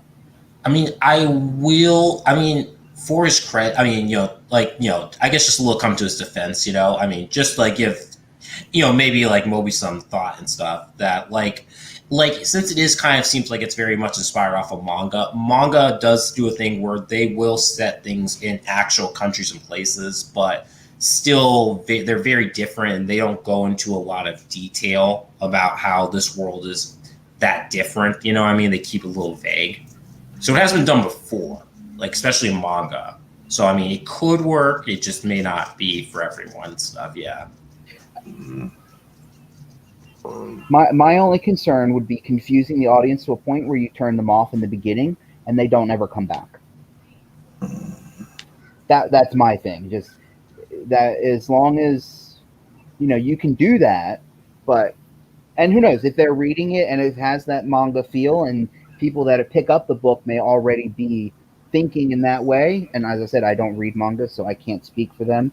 So if they pick up the book and they see it looks like manga and it tastes like manga and it sounds like manga, then they might be just totally on board with it. And so yeah, you're totally right about that. Yeah, another good option would be also like you could do what Robert E. Howard did with Conan the Barbarian, where he basically takes he renames all these existing cultures that show up in his stories that are based off of actual cultures. They're just named differently. That was kind of his thing when he made the world of Conan. So that is another option that you could go for with the story. Oh, yeah, that's kind of what I was saying. With something like that. Britannia. Well, I mean, what I'm doing is basically that scenario where, America never happened and they all stayed in Europe. And, it's my thing is we've all seen the cultures, people gonna be comfortable. Then as it expands, they'll later find out, that this isn't your regular Japan or whatever. But that's an interesting idea. But you're saying America never happened, but America didn't happen in the 1400s. It happened in the 1700s. So I mean, unless you were going to write a story that takes place in 2020 where America never happened, now that would be an interesting idea. Now, of course, you have to figure out how the world would look. If Columbus, let's say Columbus, his boat sank. Okay, what would have happened if Columbus's boat sank? How would the world be different? That would be what would happen if the Pilgrims' boat sank. Well, to me, that would be an interesting world. If you were going to go with what would the world be like without America, then I would say you could make it in 2020 and say this is what happened if the Pilgrims' boat sank, and bam, now you have kind of an interesting story. But I don't know why, in a story that takes place in the 1400s, I don't know why you keep bringing up America never happened. Yeah, because technically America, doesn't exist. It doesn't. Yeah, it's you could say, this could be a world, since the Japanese are coming to mainland China. You could say that in this world, the Chinese were a lot more expansionist or more trade heavy with Japan and the surrounding islands, compared to our world, or the Mongols. The Mongols developed at way more better trade routes to Japan compared to our timeline. There are ways of explaining why characters would be in these situations, why they're there. Oh, yeah. Because I think China was kind of infamous for at one point being very isolationist or something like that, where they kind of closed off from a good chunk of the world. They were. The Brits had to get them high on opioids in order to get them to open up. Yeah. Well, drugs do wonderful things when it comes to cementing relationships. Drugs are the capitalist. They had to get them high in order to then say, "Oh, you want more of this drugs we got you high on? Well, open trade routes with us." There we go. Yeah. I mean, it was messy. All right. So I see you put you're double dipping. We got another script from you today. Oh. All right. Wait, what? Wait, this is Moby? This is Moby. I'm wondering how many kids are going to get abused this time. All right. So I mean, wait, before we move on and stuff, so like Moby, Yeah. like, you know, is the whole like, I don't know, like potential child abuse narrative, like just because you want to do like shonen manga? Because I mean that No, you like- man. No, he did that he in was, his manga. Yeah. He was branding them, man. He giving them the yin and yang symbol. You know, Right. passed But down it from wasn't to a just one. You three-year. said there's going to be more tomorrow. Look, and I love that it's a yin and yang symbol. I think because it's so kind of new agey and kind of like the balance of life. Like imagine branding a kid with like imagine world peace. There you go, kid. Peace sign. Yeah, or branding a kid with a peace sign. There, you go. There we go. I do not support child abuse. Yeah. I'm branding it on you.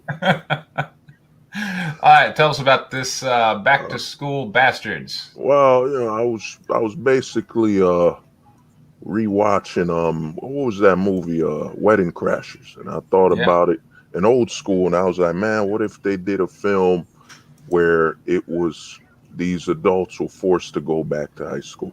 You know what I'm saying? Yeah. And you know, and it's a super high level comedy, you know, where strange things happen. Or, you know, buddy of mine told me if I did this, it would have to be animated. You know, it's too cartoony. You know? Okay. But it's more of a screenplay though. That's just the only thing. All right. So all the parts. Well, I would give Chad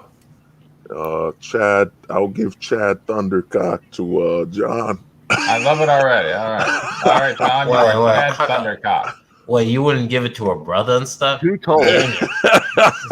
No, because you're gonna be Tyrone McIntyre. Tyrone McIntyre. Oh, okay. I'll be Tyra. Yeah, I'll be Tyra.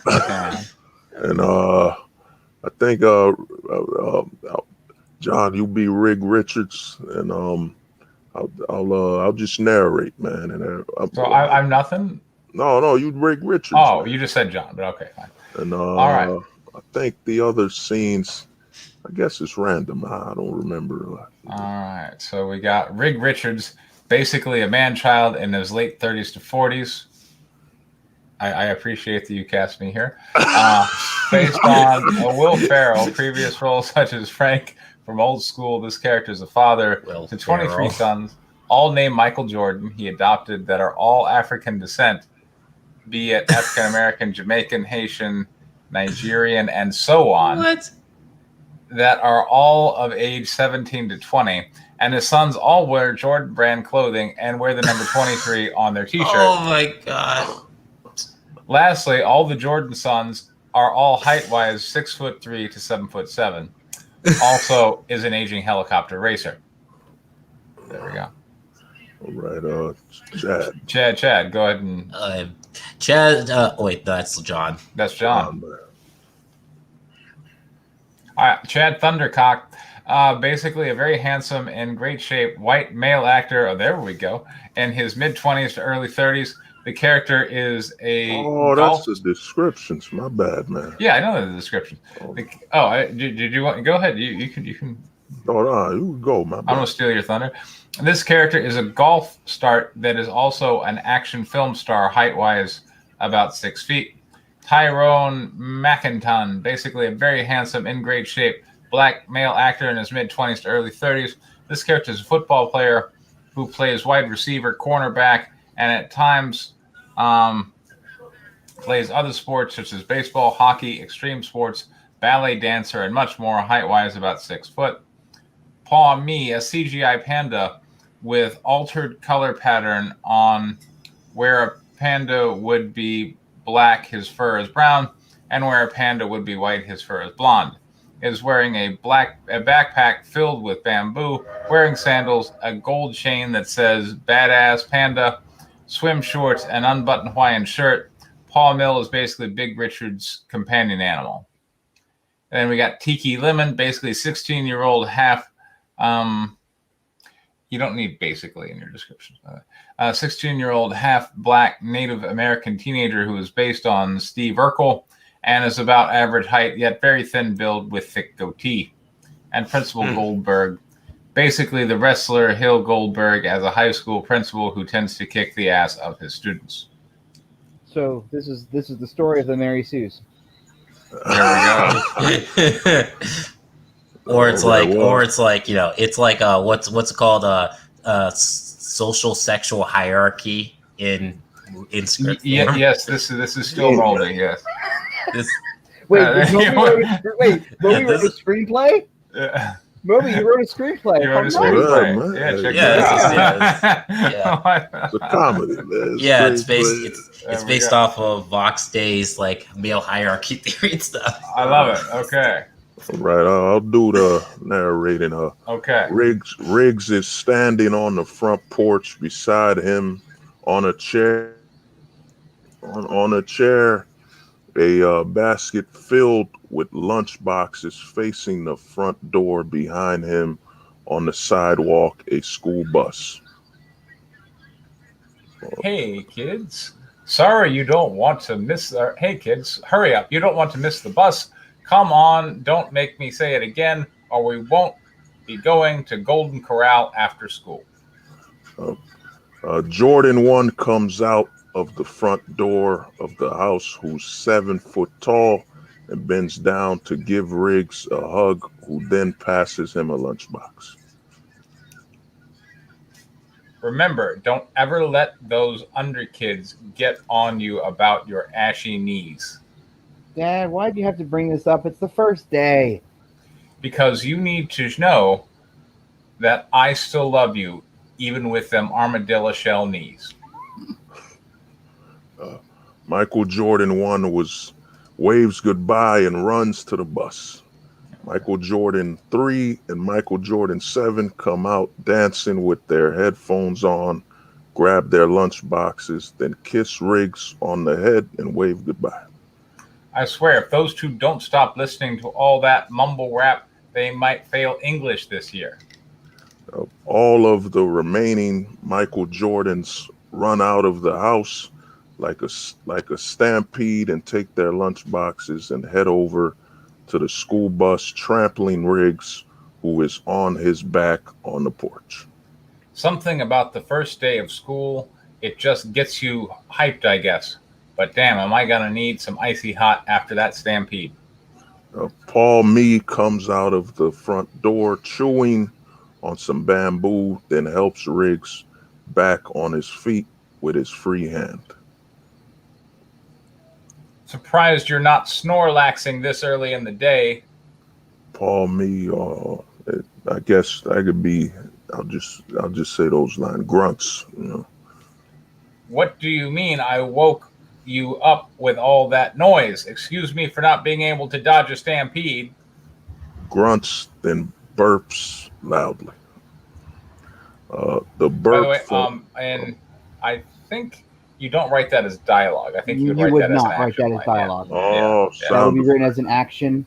Right, And then grunts and burps would be capitalized because they're sound effects. right. My bad. Yeah. The burp from Paul Mee is so loud and strong that it knocks Riggs off the porch onto the sidewalk. Right. So that's where you would have Paul Mead say, Paul Mead grunts, then burps, and he falls off. Wow. You can write that all as kind of one sentence. All right. Gotcha. 2 hours later, Riggs is running out of the house with a suitcase in hand towards the convertible parked beside the sidewalk. So unless it's important that it's 2 hours later, you just say later. I got you. Right. All right. No problem. I'm just telling you that's just screenwriting semantics. I'm just While it we're out on with it, instead of fade out, it should be fade too, but whatever. Shitting, how did I forget it's today? I gotta get there ASAP, or the boys won't stand a chance against LeBron's Suns on draft night. Riggs hops into the driver's seat of the car and begins to check his pocket for the keys. Reaches for the cocoa butter. All right. Damn it, where in the hell are my keys? Paul Mee runs out of the house on all four limbs with the key in his mouth, then hops into the passenger seat, then spits out the key onto Riggs' hand. Paul me's moaning softly. You could have passed me that instead of drool passing it. We got a moan, then a growl. Riggs starts the car. Thank you, Paul me. I don't know what's up with all of this sassy panda today, but I'm not in the mood. Paul me flips Riggs the middle paw, then climbs out of the car. Then Riggs pulls off, flipping Paul me the middle finger. Driving so fast, Riggs splashes an old lady walking on the sidewalk with a cane with the puddle of water on the street, causing her to fall and break her white fence. Jump cut to a fancy hotel parking lot, California. Riggs is driving right through the security parking barrier arm, then drifting to avoid crashing into a limo, then jumping out of the car with suitcase in hand, running towards the hotel entrance. Once by the inside, way, on the slug line there, fancy hotel, you're going to need exterior and also at a time of day. You're right. I mean, if we're in screenplays, I'm like, hold on, I'm gonna become format Nazi because that's fucking screenplay. Hey, man. Once inside the hotel, Riggs runs towards the elevator and presses the button on the elevator door to come down. It reveals that all the way at the top floor. Oh, and unless it's the California hotel parking lot, California's way too big. You don't really need to put that in the slug. Right. Yeah. Damn my luck. Now I gotta run up shit. Fancy. Riggs runs from the first floor to the 20th floor, sweating like a crazy, having to crawl towards the door that has a sign written on it, NBA draft seating. Riggs struggles to get up to his feet and opens the door to see a mile-long line of parents and athletes. Oh, my unlucky day. LeBron James, walking towards him, stops and pats Riggs on the head. I'll be LeBron. Cheer up, bruh. It's not like your sons were going to be selected on the first round anyway. After all, my son is going to average 20 assists, 25 points, and 10 rebounds on his senior year, while all your 23 of your sons named Jordan will be warm-ups on the bench for the starters. LeBron then walks away. Cut to Riggs is sitting on the chair facing the camera. And again, we're gonna need interior. Oh, my bad. That's all right. Just work with it. It's the screenplay stuff. We're gonna need a producer. John Produces. So you really named all 23 of your sons Michael Jordan? Can I get back to talking the story? Sure. Right after you tell me why you named all 23 of your 3 sons after MJ. Well, since you're being such an ass about it, let me explain so I can get the people who paid to listen to my life story back to it as soon as possible.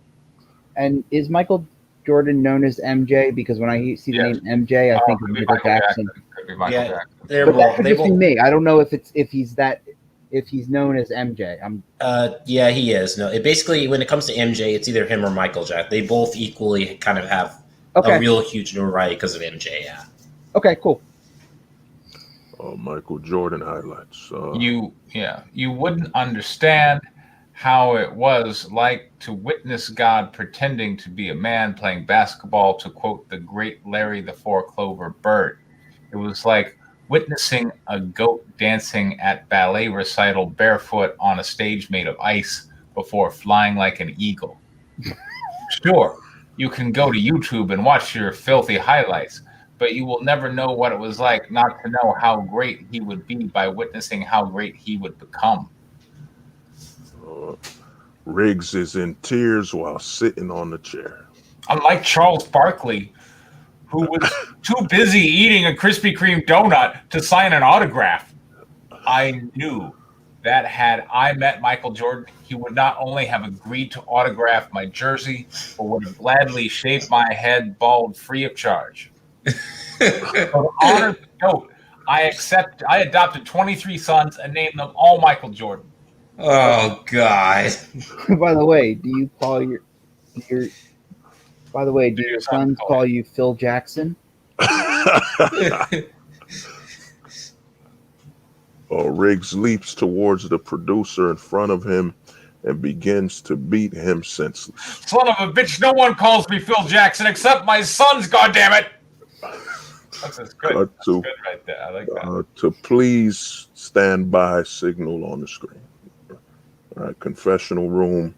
Riggs' face is covered in blood, and he is wiping the blood off of his face with a white bloody towel.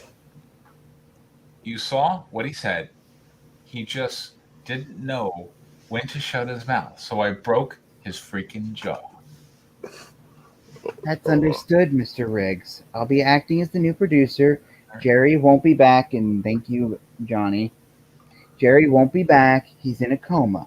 Now, can you please return to the story? Now you know what the people came here to see. I like you. LeBron James, walking towards him, stops and pats Riggs on the head. Do we go backwards or we forward? Oh, I think you went up, man. Okay. Did you? Nope, I think you copied and pasted it twice. You done it. Oh, rewind. Yeah, my bad. Yeah, go back. You good. Okay.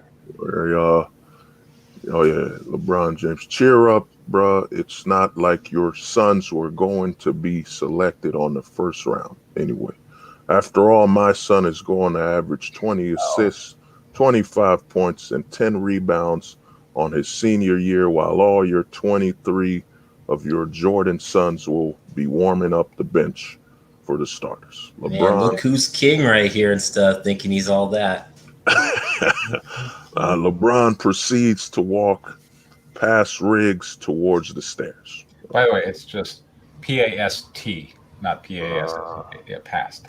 My bad. At least my sons will be playing basketball named after GOAT and not named after a wannabe great like your son. LeBron slaps Riggs on the back of the head. Then Riggs tackles LeBron. They both fall and begin to roll down the steps. By the 9th floor, they roll and break through a window, and LeBron lands on Riggs, who falls right on top of LeBron's limo, breaking all of the glass of the vehicle. News station. Yeah, we're gonna need interior probably. My bad. Ron Burgundy is holding a cup that says "Best Alive" while delivering the news as an anchor. You could take that scene, Will. As you can see from the footage, basketball players are no longer dunking balls. They are now dunking citizens over cars. Cut to prison cell afternoon. Chad is poking an unconscious Riggs, who is face first on the floor while Tyrone is staring. Yeah, that's me. Bruh, just remember, when he wakes up and takes a bite out of your dumbass. Don't say I didn't warn you. Hey, are you dead? If so, just stay on the floor. I don't know. It doesn't sound very Chad-like, John. Riggs gets up quickly and rubs his ass. Oh, thank God no one went through the back door. Riggs looks around. It's not a dream. I'm really in jail. Riggs faints. Moments later, Riggs gets up, finds that he is just wearing his boxers, still in a prison cell. My pants are off, but my ass doesn't hurt. Thank God. What kind of thundercocks is this guy? Chad waves Riggs' pants and shoes. Looking for these? Riggs snatches his pants and shoes. What's with you taking my pants? And please don't tell me that you took out that you took some out of my ass while I blacked out without asking me, because that is rape, mister. No fucking way, you're not my type. But all jokes aside, I just wanted to give you a reason to not faint this time around.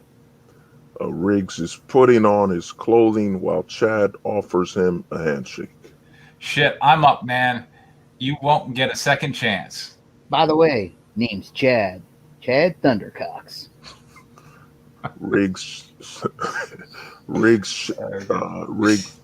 shakes Chad's hand while slipping on his pants. Does he really want to touch his hand? Well, the name Riggs, nice. Yeah, well, the name's Riggs. Nice to meet you, I guess. Behind me, my brother's from an espresso tan mother, Tyrone. Yo. Chad and Tyrone didn't tell me that you two are here due to sex reasons. Should I tell you the story, or will you honor us with your spoken word, Tyrone? Well, when you say it that way, how can I refuse? Riggs, bruh, have a seat, and don't forget to fasten your seatbelt, because the story is a long ride. Nice suburban. Oh yeah, Officer Wright is driving his police cruiser into the garage to park behind his girlfriend's car. Officer Wright steps out of the car after parking it and presses the key to open the door. That sounds to alert him that the car is locked occurs, and Officer Wright walks towards his porch to find his pit bull tied to the porch. Just a minor note. So he gets out of the car and presses the. Okay, so Officer Wright exits the vehicle, clicks the button, beep beep, the car locks. Same thing, less words. Yeah, that's like one or two lines. Yeah. Bad. Remote, that's the term. Yeah, clicks the remote, and you beep beep. Yeah. Door locks. All right. Well, Preston, you could be the Officer Wright. Yeah. That's odd. I wonder why she left you on the porch. I guess she is cooking something for Daddy and doesn't want you to bark up a storm for some of Daddy's meal, hippie. Stops petting hippie, opens the door quietly, not to make a sound, and enters the house, then silently shuts the door, then runs quickly up the stairs towards the bedroom door, opens the bedroom door with shock, see his girlfriend Sarah on their bed giving Chad a blowjob while Tyrone is fucking her from behind. Doggy style. There we go. What the fuck, Sarah? What the hell of a fuck are you doing? Sarah stops giving Chad a blowjob, wipes her mouth. Tyrone pulls and places his hand up. Somebody be Sarah. Baby, I'm sorry. Please, please. Please, what? Act like I just didn't see you performing for Chad Thundercock and Tyrone over there? By the way, bruh, my name actually is Tyrone. Good guess, officer. I don't give a fuck, and let me guess, his name is Chad, right? Well, you, sir, have a gift. So, how does he know? Okay, I guess we figure out later how he knows these two people. I think it's a wild guess or something. I think it's supposed to be a joke on, Chad and Tyrone being terms for high class men. It's like Chad is the white guy that every girl wants. Tyrone is like the black version of Chad. It's Big Steve is very impressed. I don't know. Do you? The terms are really hot on incel servers. Like incels kind of popularize the term. So if you, yeah. I mean, look, in Guinevere 5, I'm gonna have a mage named Karen. So. I'm like, yeah, I mean, it's all kind of a meme. Like, it's kind of like it kind of started on bodybuilding forums, and then it kind of got taken by incels and took them literally. So, yeah, terms like Chad and Tyrone will show up a lot in those like forums and stuff. But yeah, so that's kind of what the joke is in this screenplay. So that's like a meta joke. Okay. Because this is supposed to be a cartoon, right? So it's kind of something like Family Guy, right? Where it's like a comical cartoon. Well, I was trying to do a real film, but because of everything going on, I think a buddy of mine told me a cartoon would be better. It's too random. Yeah, you can It do does in the feel a lot like. Oh, I was just gonna quickly say, yeah, the script reads very much like it would fit like as an Adult Swim cartoon or something like in Family Guy. All right. Yeah. It's pretty funny though. Yeah, I think it will probably be slightly confusing for people who are not familiar with like the meta humor, like the whole Chad and Tyrone thing and stuff. But like, this does seem like something that would be very popular for people who are like, really into internet subculture, are familiar with all those wacky terms and stuff. So I think it's pretty funny. Thank you. Yeah, I liked it. I mean, look, we've got a very you really have a gift for writing comedy. You do. Yeah. That is definitely. Yeah. Yeah. I was the class clown, man. Yeah, it's good. I like it. So, yeah, I don't know what to say. It's good. I like it. I want to read more. I mean, you need to clean up the format. I mean, screenplays have, because the screenplay field is so competitive, screenplay format has gotten to be pretty damn rigid. And you're not much of like you're weak in the area of what's technically on the page and the spellings and the grammars and all that. So if you really want this to be a screenplay, you have to strengthen those areas, and the format needs to be nice and crisp and clean. You shouldn't be having these like long 6-line paragraphs. You need to be looking for concision and where you can eliminate words and not have echoes and all that. I mean, in a screenplay, less words are better. Yeah, less is more. Yeah. Robot mechanic. What we were saying earlier too is that the set designer, the costumer, they will do. They're going to do most of all the work when it comes to what they're wearing and what the buildings look like. So you don't have to describe the entire room. It's one of those types of things you do when you're doing a comic book, because you want to tell the artist what you're going to actually see. But in a screenplay, it's generally unless a character interacts with it, the set designer or costumer are going to end up making those decisions, even if you write it in the script. Right. There we go. It's the comic writer. Yeah. Yeah, but it was very funny. Yeah. Even if I didn't get all the jokes. And there was no child abuse, so Hey man, and the day somebody wants to attack me on the internet, man, the man writes comics about child abuse. Yeah. All the footage is right here. But all right, well, I feel like, yeah, I don't really have any notes other than what I said. William? Yeah, I don't really have anything else to say other than that. Yeah, I thought it was pretty funny, and that it seems to be an interesting story. Yeah. All right, cool. Well, I'm gonna tomorrow. I'm gonna be launching Guinevere on Kickstarter, and whew, I got high hopes on this one. So wish me luck. And the court still has not ruled on my motion for summary judgment that was supposed to happen Tuesday. This is actually the second case that I'm either involved or very closely associated with someone who is involved where we have motions for summary judgment that are waiting. I don't know. It's just something judges do. They're like, I'll get to it. But we're still waiting on that. I will certainly let everybody know here. But on that, I want to thank everybody for tuning in. Yeah, thanks everybody. Yeah. And if you want to get in on some of that cool role play action, jump in the Discord. We're setting up games all the time. Big Steve, I think I roped him to a game. Moby. It would be funny if it was Moby and Big Steve. That would be an interesting role playing. I would cook popcorn just to watch. Yeah, that. exactly. That would make for entertaining viewing, which is of course when I take it, put it on YouTube. That's the whole point here. So, all right, cool. But thanks for tuning in, everybody. This has been Preston Boulder, Pocket Jacks Comics. Thank you very much for your time. Good night. All right, people. Good night. I do not support child abuse. Okay.